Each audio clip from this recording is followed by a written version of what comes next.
Although this is my first video, and probably my last if it gets no views, this is going to be a long one, so if you somehow see this, buckle up for a bumpy ride. Also, sorry for the bad editing and audio quality. As I said, this is my first video, so cut me some slack. Anyway, today I'm going to be talking about everyone's favourite rage game. No, not that one. Yes, it's Jump King. I've recently had a serious resurgence of masochism, so I wanted to revisit this game and play through all 3 DLCs again. But this time, focusing on the tone and atmosphere of each area, as I think that this game is only thought of as that one game that streamer raged at, and not the achievement in sound design and pixel art that it really is.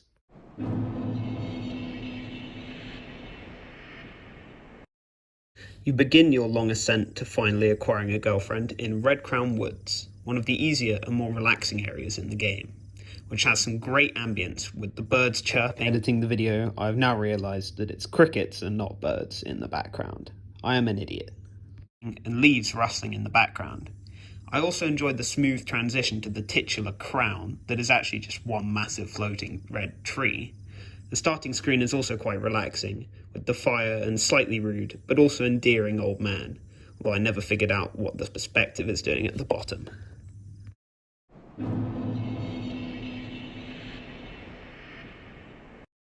Colossal Drain is a complete contrast to the woods, being bleak, desolate and unwelcoming, probably because you're not meant to be climbing in a sewer, you idiot. Although there are still some semblances of life, in the golem-like character at the top and the flowers growing at the bottom, which you'll be seeing a lot of as it's always where you fall. You can also sometimes hear the squeak of a mouse, as well as a constant echoing, dripping of sewer water.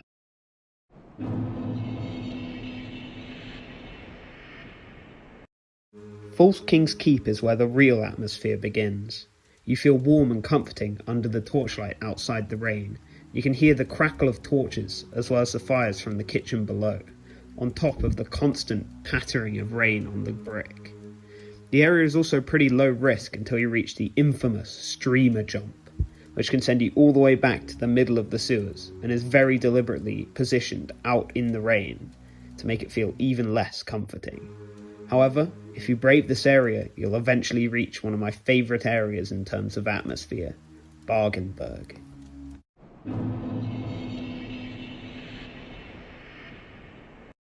Bargainburg has some of the best atmospheric sound design in the game, and although the shop at its base gives you a slight sense of comfort, its precarious positioning keeps you stressed.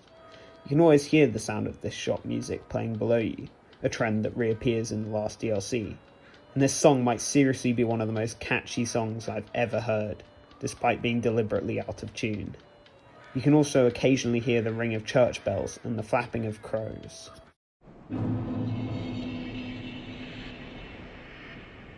Lost Frontier is a more basic area in terms of setting and atmosphere, but if you listen closely you can still hear some of the game's signature ambience and sound design, with a constant chirping of birds in the background. If you think slightly deeper, this area could be the nesting place for all of the birds flying around Bargainburg. I especially enjoy the upper section with the bending turrets, and the area ends in one of the more tough segments of the game, but one with some great atmosphere.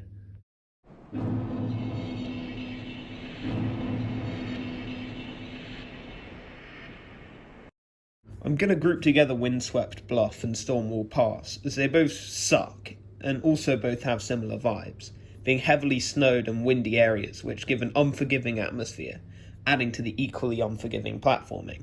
I hate you, wind. One thing that does stick out for me though, in this area, is the gargoyles, which look slightly creepy and really add to the tone, but I'm also just happy that there's someone here apart from me.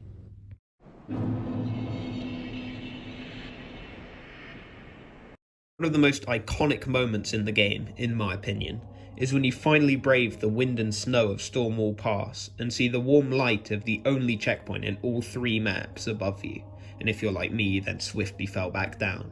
But once again, the contrast of the cold blue sky and the warm lighting, much like in False King's Keep, gives the screen a particularly thick sense of atmosphere. The chapel itself is also one of the stronger areas in both platforming and ambience, with the deep singing of the choir in the background and the intricate stained glass windows behind you. I think this makes the area seem extremely grand and important, which it is, as it's where you'll be falling for the next 2 hours.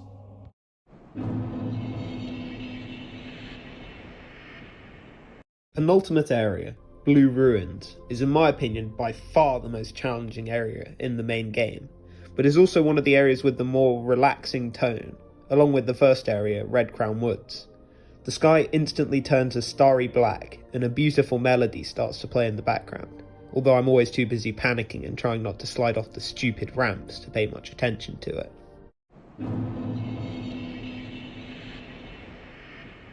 We come to the final area of the game, the Tower. Although one of the more basic areas, there are still some atmosphere related things to take note of. The subtle changes in the colour of the sky as you climb, climaxing in a vibrant sunset at the top, which really instills you with the drive to climb higher, especially when combined with the triumphant music playing as you climb. And of course, the smoking hot babe, in all her 5 pixels of sexiness, is waiting for you at the top.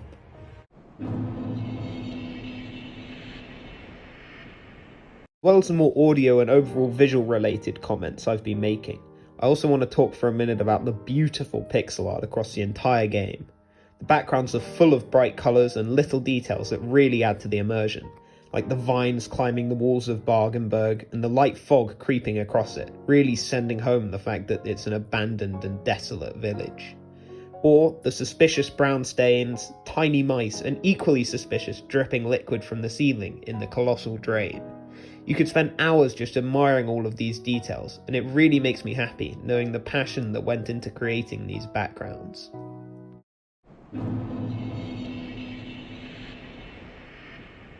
I bet right now you're thinking, but Max, why is there a conclusion if there's still 2 more maps to analyze?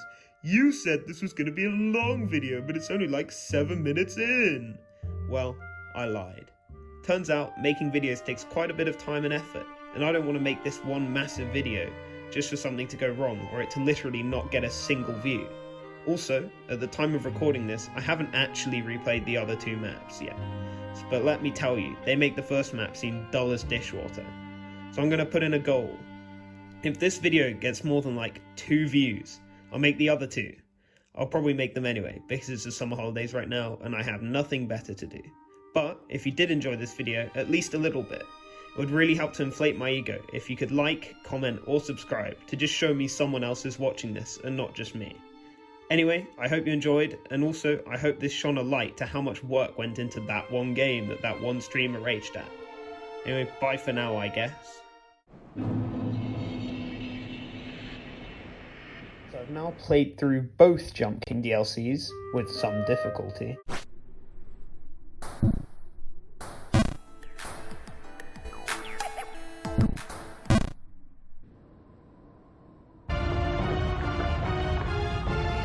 I can now finally make the other 2 videos in this series, starting with New Babe Plus.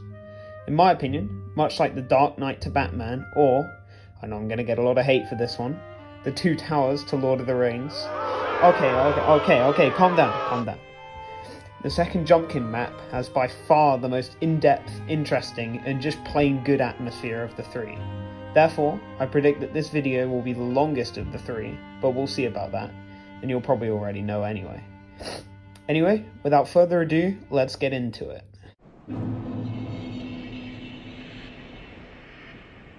Once you make your way back up to Bargainburg, or start there if you're a coward and give away your crown, the atmosphere of the DLC is already in full swing, with this mysterious and dark passageway with a gargoyle in the middle telling you to turn back. You really don't know what to expect on the other side, but I can assure you that when I first played the map I definitely wasn't expecting the beautiful vista of frozen woods with the sunset peeking through the trees and foliage. These woods also begin a trend throughout the DLC map of taking the main game areas and putting a spin on them or changing their aesthetic and atmosphere, and this first area already perfectly accomplishes both of these things. The snow in this area is even more irritating than in Stormwall Pass due to the lack of wind, meaning the only way to reposition yourself is by falling down or hitting the sides of platforms. However, this annoying hazard is actually more fun than you would first think, due to the low risk of the area, allowing you to experiment with how to most efficiently perform the jumps. On top of the beautiful sunset in the sky, there are some other cool little atmospheric touches in the area. Namely, the little fireflies, one of which melts the snow beneath it, revealing a bright grassy platform with a flower growing on it, a stark contrast to the relatively dark and lifeless forest. This contrast is also present in the aforementioned sunset, which looks even brighter when compared to the dark pine trees surrounding it. The soundtrack to this area is equally as beautiful, with the relaxing but slightly unsettling violin leading into this haunting opera, which really makes the area feel magic. The beginning screen of Colossal Dungeon is in my opinion the best part of the area in terms of atmosphere, with the icy treetops peeking up from below and the serene northern lights in the background. We also can't forget the absolute MVP gnome guy, who is just the old man from the first map, but better. Despite this level being icy, which is my least favourite level hazard, as it really puts me on edge when I slide right to the edge of a platform, it's much more enclosed than Blue Ruin, and I think that the ice here works really well with the aesthetic as well as the platforming. You're mostly going to have to trust me on the atmosphere of the area itself, as I kind of forgot to take many photos, which is more of a testament to how good this map is than anything else. But the dungeon seems just as bleak and desolate as the drain, with a lack of torches and cold blue surfaces. But instead of the golem creature in the cages, there are these bird things, which seem weirdly out of place, but don't really matter all that much. The signature jump to the next area is here as well. Again, the soundtrack here is ethereal but slightly unsettling, adding to the equally unsettling atmosphere. Although the soundtrack here is good, I do still miss the ambience of the original sewers. A similar but different area. The Keep is another safe haven with a couple streamer jumps, much like its main game alternative. And although I do enjoy the clean, bright white aesthetics of the area, I can't say it's better than the original, only because the original was one of my top 3 areas in the base game. The music here is sad, but equally as stunning as the previous 2 areas' soundtracks, once again perfectly echoing the tone of the area itself, a beautiful castle left to ruin as it fills with snow and is slowly destroyed.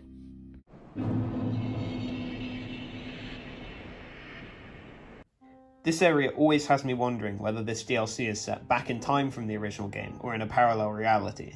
Although there's no real answer to this, I do enjoy considering the possibility of Underburg being destroyed by plague-filled winds that eventually turned its inhabitants into stone and destroyed them. Then, swiftly after this destruction, some random guy decides to rename it Bargainburg and makes a shop in someone's destroyed house to sell some trainers. But anyway, this area has an equally as melancholy soundtrack as False King's Castle that really complements its tone, with the guitar slowly shifting into this powerful violin. I don't know a lot about music, but this is some top quality stuff.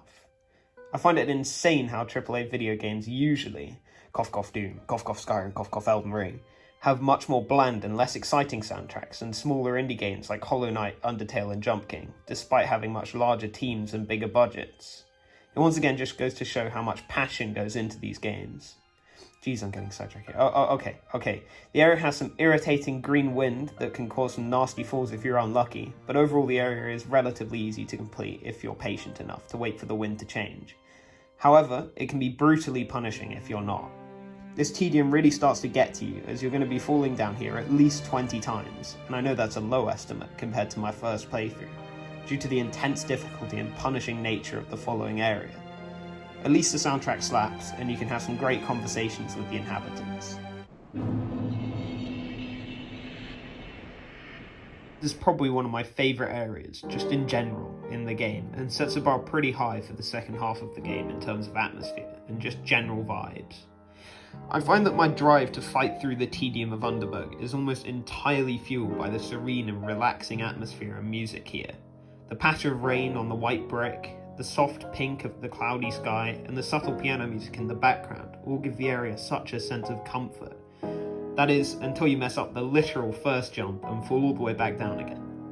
This area's platforming is a stark contrast to its atmosphere, with you having to carefully perform literal risk assessments on each jump to determine whether it's safer to undershoot or overshoot each jump, and which jumps will cause you to fall all the way to the bottom, and every time you overcome a screen, there's just another harder one ahead to screw you over and send you back to the start of the area. That is, if you're lucky, and if you're unlucky, you get sent all the way back to Underburg. Run over, on to the next area.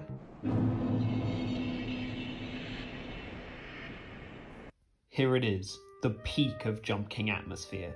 Trust me, it's only down from here, but that's not even saying much because anything is down from here. The area is literal perfection. I listen to the soundtrack almost on a weekly basis. I mean, it's literally the intro theme for this video, and the visuals of the area live rent-free in my brain. The beginning is so good, with the jump in Lost Frontier sending you on a smooth transition to this mystical cave.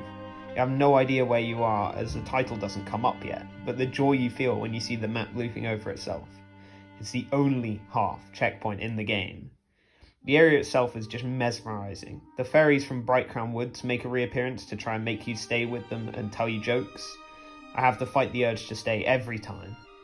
The actual gimmick is so good as well, with the invisible platforms which appear when you step on the mushrooms, as well as the disappearing walls. It's just so inventive. The area is also extremely low risk, which is a great respite from the absolute panic below it. The glowing lichen and mushrooms look so cool, and combined with the much darker rock behind it, it makes the area seem truly magical. The other inhabitants of the area, the cute little furry boys, also fit really well with the general tone of the area, and overall it's just so whimsical and jovial. Near the top of the area, however, we reach the next streamer jump. Much like the streamer jump in False King's Keep all the way back in the first map, the change in lighting from the warm greens and yellows to a cold blue instantly tells you not to screw this one up. It's not too hard a jump, but believe me when I say it took me about 20 tries to overcome the fear and not undershoot it, mainly because I think I fell all the way back to the dungeon after messing this up in my first playthrough. But luckily, I managed to not fall once here this time. Before I move on, I just want to talk about the music a bit more. When I say it matches the tone of the area perfectly, I mean it. It's just mysterious enough, but also cheerful and magical like the area. The blend of wind and guitar is also perfect, and I wish this song could play on a loop in my mind.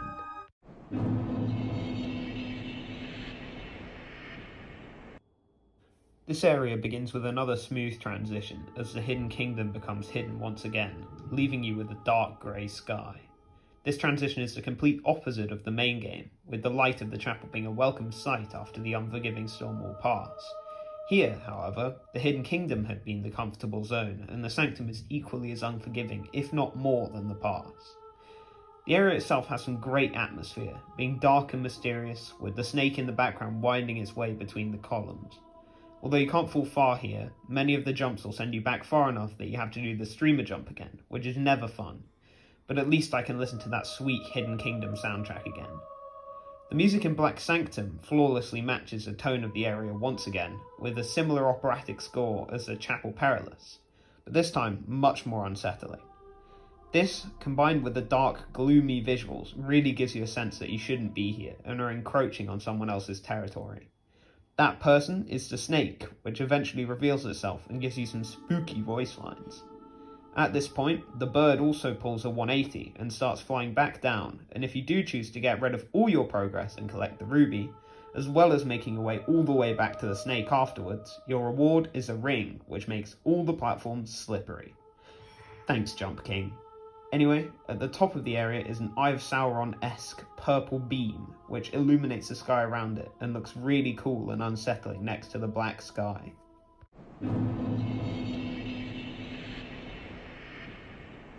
The penultimate area, Deep Ruin, is much like Blue Ruin in that it has a really relaxed tone, but unlike Blue Ruin, this area is much easier and more forgiving, probably to make up for the really irritating hazard. The area being underwater means your jump timings are all skewed, so you have to wait much longer for larger jumps, but that just isn't enough for the devs. On top of this, I'm pretty sure that your maximum power jump goes further here. Now, due to the low risk here, this isn't much of a problem. But when you reach the next area, which also has no edges, your timings are messed up, so you almost definitely end up falling. Here's the real kicker though. If you happen to fall to either side of the final area, you not only fall to the bottom of that area, you also fall all the way through Deep Ruin to the middle of Black Sanctum. Very annoying. Anyway, I still really like Blue Ruin, and to continue the trend, the music here still complements the area nicely, with a calming and slightly muffled melody playing in the background, making it seem like the music itself is under the water with you. This muffling also extends to the sound effects, a detail I really enjoy. The area is also aesthetically pleasing, with seaweed strung through the platforms and shells and sand scattered across them, but you can still see the remnants of the ruins with the columns and symbols everywhere. Another small detail I really appreciate is the shadow of the tower looming in the background. It's the little things like this which cement Jump King as one of my favourite indie games. The final area in the game is just as thick with atmosphere as the rest, and has a similar gimmick to Hidden Kingdom with the disappearing blocks, so you have to be especially careful with where you jump. The area itself is almost as dark and gloomy as the Sanctum, and the purple sky is especially creepy. This is all deliberate, as much like the sunset in the original tower, the sky eventually clears and brightens, egging you on to reach the top, and at the summit, the babe is framed by a bright full moon, really contrasting with the much darker purples of the rest of the area. The tower has also clearly been worn down by the ocean, with the walls being strung with seaweed and the wood wearing away, making it seem old, dilapidated, and even more gloomy. The soundtrack is also quite creepy, but motivating all the same, with a triumphant organ playing loudly and instilling you with the same drive to reach the top as the first map.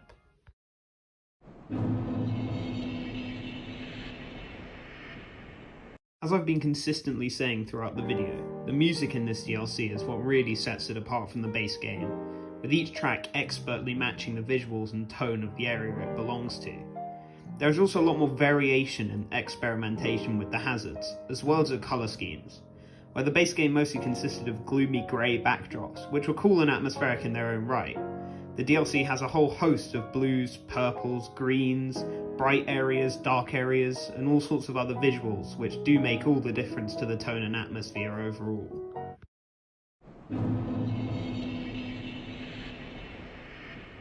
Hi, ScriptMax here. Yes, I know, my videos are scripted, who would have thought? Probably you. And you know when at the start I predicted that this video was going to be much longer than the first one? Well, looking at the script, I would be surprised if it isn't, so if somehow you didn't get bored halfway through and start looking at TikTok, thanks, I really appreciate it. Oh, also, you know that 2 view goal I set in the first video? Well, although it would seem that that video got way more than 2 views, alas, it did not, as the vast majority of them were from me checking to see if the video got any more views, and the rest were from people I forced at gunpoint to watch it. How sad. But I don't care. I didn't specify whether the views had to come from strangers, so I made the video anyway, and I'll probably make the third one as well. I don't care. However, if you are by freak chance a stranger who's got this far, once again, thanks for watching. I hope you enjoyed, and also, please inflate my ego by liking or commenting or subscribing, I don't care which, it just helps me to confirm that the view wasn't from me accidentally watching the video when I just wanted to check the view count. Anyway, bye I guess. Right, after many long hours of being bad at editing, I've finally reached the final part, Ghost of the Babe. This map is a bit more of a wild card, with some of the more wacky and light-hearted areas, as well as some darker and more mysterious ones. Also, the main map, sorry Philosopher's Forest, I'll still analyse you, but you are kind of irrelevant, only consists of 7 areas, as opposed to the main game in New Babe Plus having 9. Despite this, looking at a very useful Reddit post, the map is still longer than the base game. Wait just a minute, news in. If you include Philosopher's Forest, Ghost of the Babe is by a fair margin longer than both New Babe Plus and the main game, with a staggering 63 screens to New Babe Plus's 56 and main game's measly 43. On top of this, Ghost of the Babe is by far the most punishing map, with only a couple of measly half checkpoints that don't really count.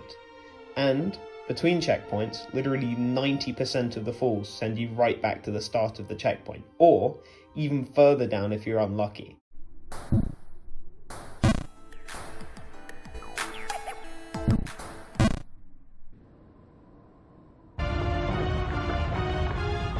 This all means that the map took me 40 hours to beat on my first try, and still took the most time by a comfortable margin on my second.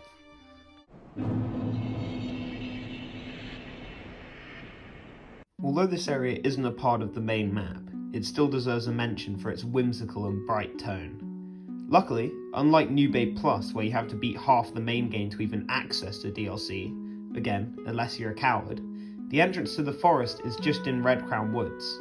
This area features lush greenery, a guy giving you cool hats, and a beautiful soundtrack that's jolly and bright, just like the level it belongs to. Oh god, where do I even begin? Okay, let's all just be thankful that this is the first area, so you can only fall so far. I don't know whether the devs were just having a bad day here, or they're plain evil, but this area has not one, but two game-changing hazards simultaneously. The area is underwater and snowy, with the snow being replaced by bog gunk, meaning you can't position yourself and the jumps are messed up anyway. This area has this dark, oppressive atmosphere, and the ambience, tone and colour scheme all work together to just make you want to escape and see the light again. The area is especially depressing as you have to actively fall down all the way to the bottom from the end of Philosopher's Forest, meaning you can see the end of the area before you even beat it, which just enhances the desire to escape. Although, if you do end up giving up, you can at least chill with the cool night at the bottom.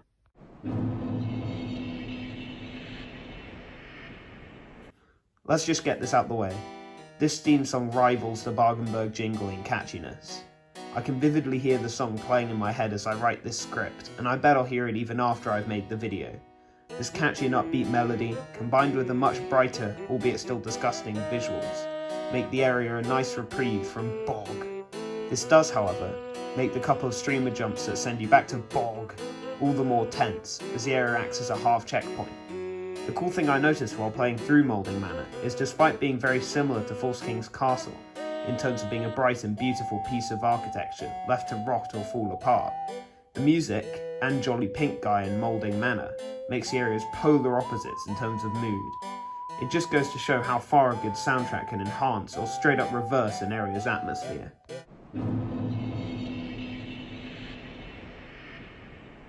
After the reprieve of Moulding Manor, we're back to another relatively gloomy and melancholy area, with a mournful melody playing in the background and a similar but much darker colour scheme to the manor.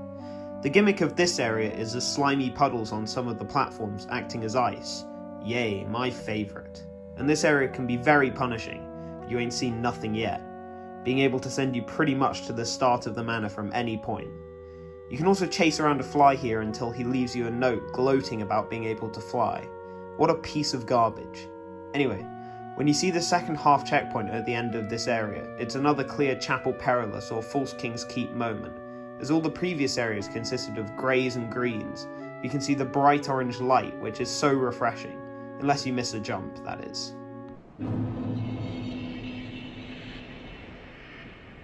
Oh my god, I love this area. If it could be described in a single word, it would be cozy.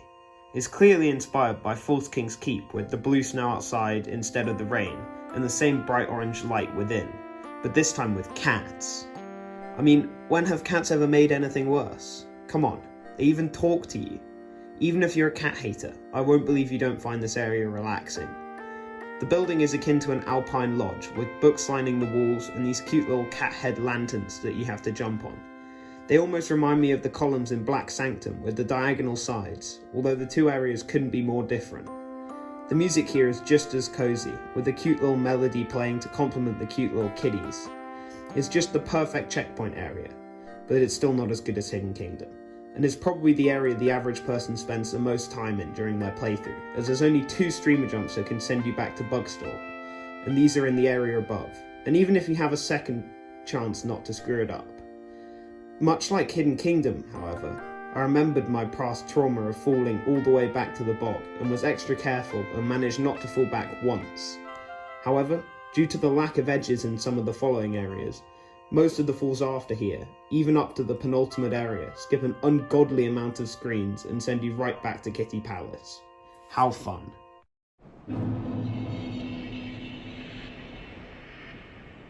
This area has some of the more spooky vibes in the map, matching the dark grey colour scheme of Black Sanctum but going one step further, with the sky turning completely black at the top.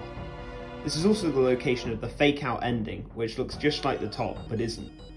The gimmick here is similar to the Dark Tower and Hidden Kingdom in New Bay Plus, with some illusionary platforms that hint at where they are by sometimes showing you their outlines, allowing you to perform some jammy skips if you can spot them. The song here is just as spooky as the area, but is also really powerful, with a fast-paced tune along with some slower strings and opera in the background, helping to motivate your climb. This is another Lost Frontier type area, where I love the music and general vibes, but my time is always cut short by a gut-wrenching fall all the way back to Kitty City. Speaking of the music, the Bargainburg tune makes an unexpected reappearance here, but is somehow even more catchy with a hip-hop remix. The gimmick here is the waterfalls, which slow your jumps like in the water levels, but are frustratingly inconsistent due to you popping in and out of them, meaning you have to end up just having to remember the power levels needed for each jump. What I think adds to the mystique of this area is where the waterfalls come from. There is this huge fella at the top with the waterfall spouting from his mouth. Did he halt the ruins? Were they halted to stop him? Why the hell are there smoking demons here? It's just cool to ponder before you fall. One more thing I just quickly want to mention. The parkour on the frozen birds is probably the coolest idea I've seen for making platforms in a platformer. Now, there are some kinda checkpoints here, but I can't even go as far as to call them half checkpoints, so I'll go ahead and call them third checkpoints. Now I'm going to have a rant about how unfairly punishing this area is, leading to at least 2/3, if not 3/4 of my playthrough being stuck here and in the next area. So, if you're not interested, just skip through this section. I won't take offense. I also hate the sound of my own voice. Anyway, the main culprit for my undying hate for this area, the platforming, not the area itself, are these 3 stupid jumps around the chilling demons. No matter whether you undershoot or overshoot them, you will always fall all the way back through 2 full areas to Kitty World. What the hell, Nexile? That's 3 flawless jumps every time, and there's a few jumps later on that send you back below them, meaning you're constantly at risk of losing all your progress. I'm not even going to talk about the bird jump I messed up in that falling video. I don't want to dredge up that trauma. I'll save it for my therapist. This area is just pure stress. Let's get the elephant out the room first. Almost anywhere you fall in this area sends you back to the midpoint of Halted Ruins. Luckily after the 3 jumps of death, but still really far, especially if you're right at the top. This is all thanks to the new hazard, sinking sand. You know how in Jump King, you're supposed to be calm and methodical, which allows you to have as much time as you need for jumps? Well, not anymore. This sand forces you to keep jumping, either to the next platform or in place until you reach solid ground.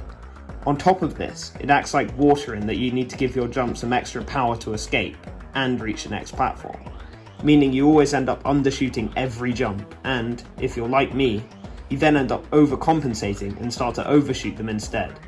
And, if that wasn't enough, if you end up face planting by falling a certain distance, you can only sit and watch as all your progress melts away as you sink uncontrollably. Although I guess I can't complain too much, the area is literally set in hell. Speaking of, I love how the very tower is composed of tortured souls, whose tormented faces show through the bricks. The colour scheme is equally hellish, with dark reds and crimsons backed by a vibrant orange sky, making it look consumed by flames. The music here also really adds to the stress caused by the hazard, with a rapid synth similar to the rapid organ. I think I couldn't really tell what the instrument was in the Phantom Tower. I always thought that this synth, combined with the bass and other instruments, gave the area an 80s Doom kind of vibe, which, if that's what they were going for, they nailed. Anyway, the tower ends similarly to New Game Plus, with a much cooler black hole instead of the moon, and you can acquire the most badass cosmetics in the game. I love the cape, man.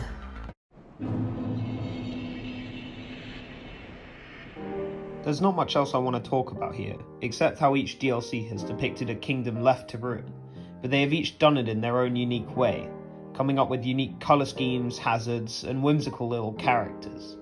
Like in Ghost of the Babe, it's mostly greens, showing a kingdom that has become overgrown and covered in mould, forests, and bogs. In New Babe Plus, it's mostly blues, which depict a kingdom that has been frozen over, and in the base game it's mostly greys, with the kingdom being abandoned and left to ruin. This gives the areas a cool connected feeling, and gives each map its own character. The game would be special to me, and playing through the maps again has cemented that view. I never thought that a stupid rage game would end up as one of my all-time favourite indie games, and really one of the most influential games I've ever played. But it has. And if you somehow watched all 3 of these videos and somehow not got sick of my incessant rambling and are wondering what I might do next, I've got some other videos planned, and I'll give you one word as a hint, but more like a complete giveaway. Souls-like, and just souls as well. Anyway, once again, please inflate my ego.